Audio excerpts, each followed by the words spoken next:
Hello everyone. So I've just finished painting another group of Old Glory 15's Gallic warriors. These are Gallic warriors in mail.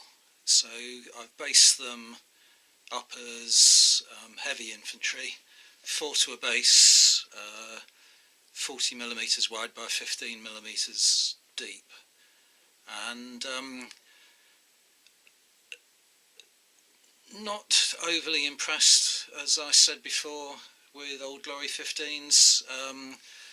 I found it a bit of a struggle to get the motivation to paint them, but I'm glad they're done now. They're out of my lead mountain and building up quite a sizable army for Gallic warriors now. As I said in my last video on the Old Glory 15's Gallic warriors that I showed you before, I bought them a long time ago. They've just been sitting around unpainted, and I'm slowly whittling away at my lead mountain. But if I were to be given the option of a new range nowadays, I certainly wouldn't go for Old Glory 15s. For Celts and Gauls, both Zeiston and Forged in Battle do much better figures, and generally in terms of the quality of 15mm sculpts, I think these are really substandard. I have got some Old Glory 15s that I like, but not in this period. I've purchased some of their American Civil War. They're very good. I've got a lot of their Russo-Japanese War figures, and they're very good, but these are definitely not up to that standard.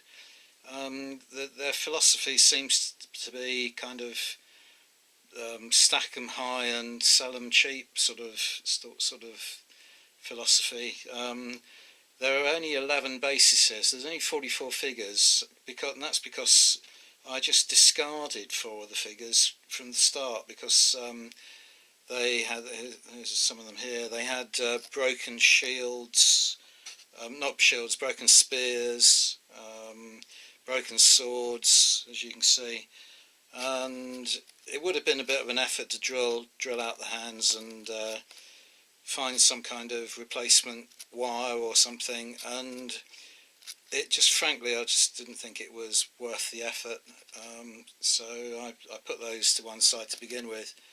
And the brakes weren't done during transit as well. This is the other thing that's annoying. Their quality control obviously isn't very good, because the missing parts weren't in the bags, so they were packed with broken spears and so on before they were even delivered. And of the ones I've chosen, I mean, there's some that I'm really unhappy with. In particular, the figure, I've got 2 on one base at the back here because I put the 2 together because they're so atrocious, but the figure with the sword arm thrust forward, the shield in a lot of cases is incomplete, so it hasn't snapped off, it's just simply miscast. So I thought you could just about get away with it and sort of pretending that the shield might have shattered or something like that. But there's one particular figure of that type. Yeah, there it is there.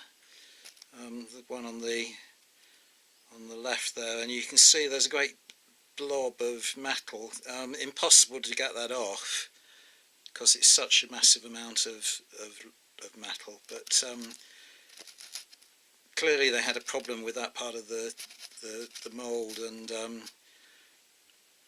it's meant that that figure either has a great kind of mass of excess metal on the bottom of the back of the shield, which is luckily hidden, or else the whole bottom of the shield is snapped away. Other things like the kind of definition of the sculpting is poor. There's a figure that is obviously wearing a helmet that has cheek panels. It's this guy, the guy at the front there. I don't know if you can see that in this light. Maybe not.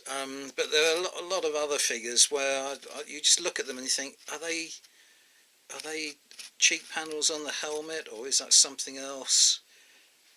Some of them I decided just to sort of paint it as the face and imagine it as a sort of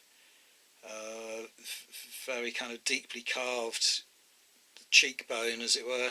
Some of them I pretended that the raised area is plaited hair, because it is quite a thin area. That's what convinces me it's not meant to be a cheek panel. It's very sort of thin line, raised line on the side of the face. Other things, like there's missing one of the horned helmets. Not sure if I'll be able to find it in a hurry. Is missing one of the horns on the helmet. That most of the figures are portrayed with long hair, but it's really hard to tell where the hair ends and the chainmail begins. So, as I say, all in all, not really impressed by them, but overall, I mean, I think like a lot of 15s, they look much better en masse, and I'm not displeased with the overall appearance of them. It's just the individuals, when you get close and look at them individually, that the defects stand out. So anyway, as I say, another group of unpainted figures out of my lead mountain, and sort of getting on towards having another 15mm Ancients army to play with. About all I can say about them, really. Yeah, thanks for watching. Bye for now.